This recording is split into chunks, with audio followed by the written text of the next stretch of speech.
Of course, dealing with online inputs presents its own special challenges. Reach faces them. So do other organizations, whether they are government organizations, non-government organizations, in Singapore, outside, in other countries. It's the nature of the medium. The internet is rambunctious, it's disorderly, it's often anonymous, and you have to be able to sift out what makes sense, what is valuable, from the noise, the background, the confusion which is out there. I give you two specific examples of, interesting, I hope, examples of problems with or things which have happened on the internet. One, the internet makes it easy to mount online campaigns.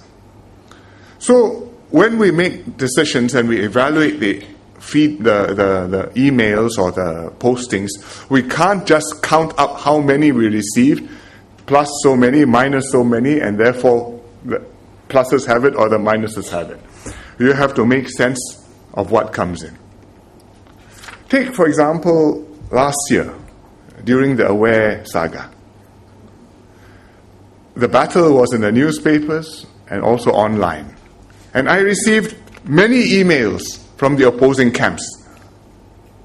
And many of the emails were identical. Exactly the same letter, word for word. Obviously, somebody cut and pasted from a template. And that's not just my surmise, it's a fact, because some of them didn't fully cut and paste. So if you read to the bottom of the letter, you will see down there the rubric is still there. And then rubric says, please enter your name and IC number and send this to the PM. So this was not independent feedback. It was an organized campaign to lobby and to pressure the government to back one side against the other side. So there were so many, I had to create a special rule for my email program.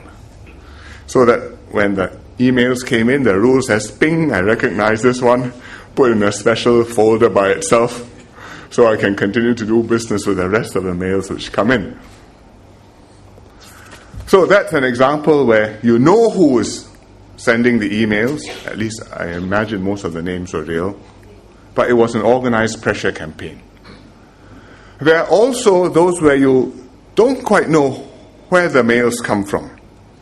And there's a new way of doing this now. People talk about grassroots feedback, but this technique is called Astroturf. That means you make it look like grass, but actually you planted the plastic all over the field. Fake identities, and you orchestrate a campaign. And I'll give you another example, specific example of this. The property market is very hot. And recently there have been many emails and postings criticizing the government on property prices. They circulate all over. I'm sure you've got them. Well written, cogently argued, obviously by somebody with knowledge of the property market. We received many of such emails. I, the ministers, and if you look at the CC list, long CC list, all published, all put down there so as to impress us, to know that, a lot of people receive this very important message. The arguments are similar, the language is cogent, very recognizable style, and always ending up that the government saying the government must bring down the property prices quickly, sharply, immediately, or else after the next election we will stop supporting you. And I will tell all my friends to do the same. So you look at the bottom of the mails, there's name, there's address, there's telephone numbers, sometimes even NRICs. And quite a few came. It says, I am a grassroots leader in so-and-so constituency. One was in Yio Chu Kang, one was in Pasir Ris Punggol.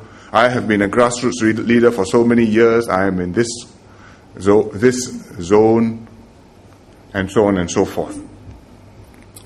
But we became a little bit suspicious because, firstly, the language was excellent. No Singlish.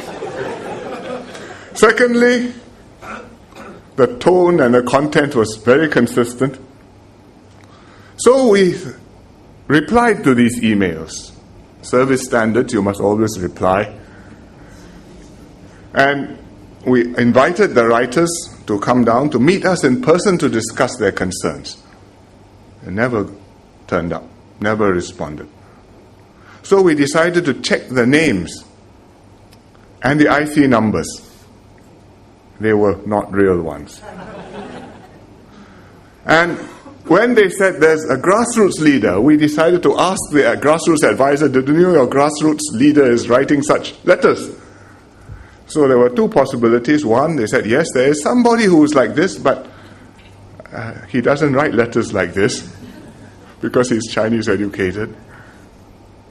Or, quite often, they say there's no such grassroots leader.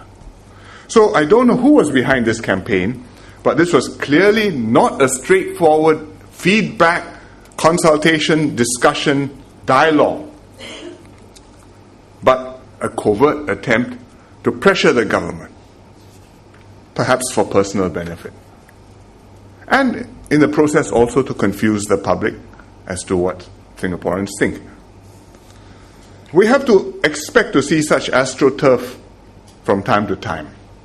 And we must learn to tell the difference between real green grass and astroturf, and assess online contents critically and carefully.